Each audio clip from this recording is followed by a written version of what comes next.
Thank you heavenly holy father. Praise the lord brother and sister.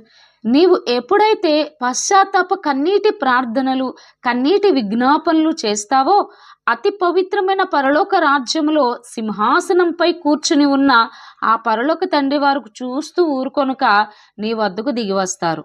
ఆమేన్.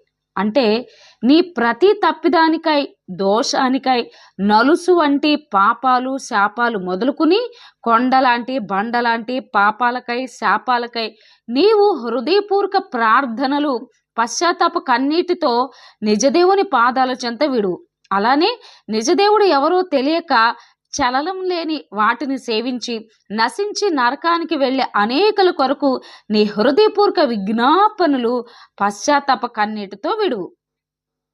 ఆమేన్. ప్రభువారికి అదే ఇష్టం.